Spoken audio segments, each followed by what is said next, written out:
ایک دن آپ سارے حضرات سنیں کہ میں مسجد میں تھا تو میں اپنے حجرے کے رات باہر نکلا تو میں نے دیکھا کہ مسجد کے دروازے پر نا 4-5 آدمی کھڑے تھے۔ میں نے ان سے پوچھا کہ آپ کون ہیں؟ انہوں نے کہا ہم کرسچین۔ مجھے ہی ملنے آئے تھے۔ یہ بچہ بھی اٹھ کر چلا گیا کاشف، اس نے داخلہ لے لیا تھا کارسپانڈنگ اسکول میں جہاں وہ بائبل پڑھاتے ہیں نا، یہ پل کے نیچے ہی جہاں امریکن اسپتال ہے، یہ وہاں لاکھوں مسلمان جو ہے نا لڑکے، انہوں نے اپنے آپ کو انرول کرایا ہوا، مگر وہ کافر بناتے ہیں، لکھوا لیتے ہیں والدین سے کہ اگر یہ لڑکا عیسائی ہو گیا آپ کو اعتراض نہیں، مگر یہ میرے پاس بیٹھتا تھا۔ اس نے نعت کا بند کر جب وہ لیکچر سے کہتا ہے بائبل میں تو یہ لکھا، انہوں نے کہا یار تجھے کیا پتا؟ اس نے کہا میرے استاد بتاتے ہیں۔ یہ تیرے استاد کیا؟ میرا بتایا۔ آگے کھڑے تھے، میں نے کہا کرسچین ہے تو کوئی بات نہیں، میری یہ مسجد میرے نبی علیہ السلام کی مسجد سے اعلیٰ، حضور کی مسجد میں عیسائی ہے۔ آخری دنوں میں وفد نجران 20 دن ٹھہرے، صحابہ نے مچیرا کہا باہر ٹھہراتے، فرمایا نہیں مسجد میں ٹھہرے، اور وہ اپنے طریقے پریئر کرتے رہے، 20 دن اپنی نماز پڑھاتے رہے فادر ان کو، ہاں، اور رسول اللہ نے ان کی باتیں سنی، خوش ہوئے۔ جب آ گیا میں نے قاری صاحب سے کہا لائیں بسکٹ وغیرہ اور چائے، ساتھ ان کے کھایا پیا سارا۔ بعد میں کہہ گیا جو دکاندار تھے کہ یار ہم لیبیا بھی گئے، دنیا کے بڑے ملک دیکھیں، ایسا آدمی نظر نہیں آیا، نہ ایسا اخلاق نہ علم۔ اب بیٹھتے انہوں نے شروع کر دیا کہ ہم قرآن سے باہر نہیں بات کرنے دیں گے، حدیث نہیں پیش کرنے دیں، قرآن نہیں، چالیں ہیں ان لوگوں کی۔ حالانکہ عیسائی جہاں سے جی جائے اپنا مذہب ثابت کرے، ہم اپنا، مگر کہنے لگے قرآن سے باہر نہیں جائیں۔ میں نے کہا ٹھیک۔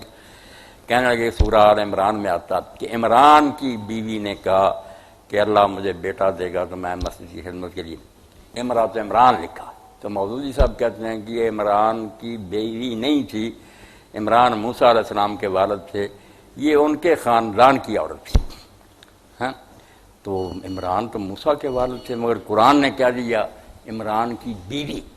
اس سے پتہ چلتا کہ یہ نبی امی جو تھا ان پڑھ، جس کو تاریخ کا پتہ نہیں، ہزاروں سال پہلے وہ گزرے ہیں، عمران موسیٰ کے والد ہے، یہ مریم کے والد کہاں سے بنی؟ قرآن سے جواب دینا، حدیث نہیں۔ میں نے سننے کے بعد کہا کہ آپ نے پابندی لگائی کہ قرآن سے بات کریں، آپ پہلے ثابت کریں کہ قرآن میں کہیں موسیٰ علیہ السلام کے والد کا نام عمران آیا۔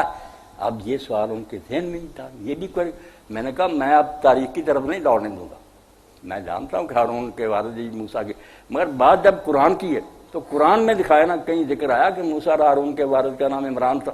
قرآن میں نہیں۔ اب آپ اس میں رہ کر بات کریں۔ وہ کہتے پھر میں نے یہ کون عمران؟ میں کہا مولوی صاحب غلط کہتے، امرات عمران ہے، عمران کی بیوی، اور دوسری جگہ بھی کہا مریم ابنت عمران، مریم عمران کی بیٹی۔ ہم کیوں بہانے کریں کہ عمران جو موسیٰ کی والد تھے؟ وہ قرآن میں نہیں، تاریخوں میں ہوگا، قرآن میں ایک ہی عمران ہے جو موسیٰ کے والد۔ اب چلو بات ہو گئی کہ اگر مان لیں آپ کی بات بائبل میں اور ہماری حدیثوں میں کہ موسیٰ کے والد سے عمران، پھر دوسرا سوال آ گیا کہ وہ تو پہلے گزرے۔ میں نے کہا پادری صاحب ایک نام جب رکھا جائے بعد میں حرام ہو جاتا کہ پھر وہ نام نہیں رکھ سکتا۔ لو میرے پاس یہ کا موسل کتاب میں نے نکال لی، اتنی بڑی بائبل کی شرح کہ کتنے یوسف ہیں اور کتنے یعقوب ہیں، یہ وہی یوسف اور یعقوب ہیں جو پہلے گزرے۔ شرمندہ، میں نے کہا نام رکھنا حرام ہو گیا، اگر پہلے کا بھی عمران نام تھا تو مریم نہیں۔ ہمارے پاس جو چرچ ہسٹری ہے اس میں حضرت عیسیٰ علیہ السلام کے خاندان کا آدم تک کا حوالہ ہے، ہمارے ہاں ذکر ہے کہ فلان۔ میں نے کہا جب وہ ہسٹری آپ لے آئیں گے نا جہاں مریم کے والد کا نام ہوگا، تمہاری کتابوں میں میری ناک کاٹ دینا، تمہارے پلے تو ہے ہی نہیں کہ مریم کون تھی، یہ تو قرآن نے عزت بنائی کہ وہ پاک تھی، تمہارے ہاں ذکر ہی نہیں اس کا کہ عیسیٰ علیہ السلام کی، تم کہتے ہو کہ قرآن نے۔ شرمندہ ہو کر گیا۔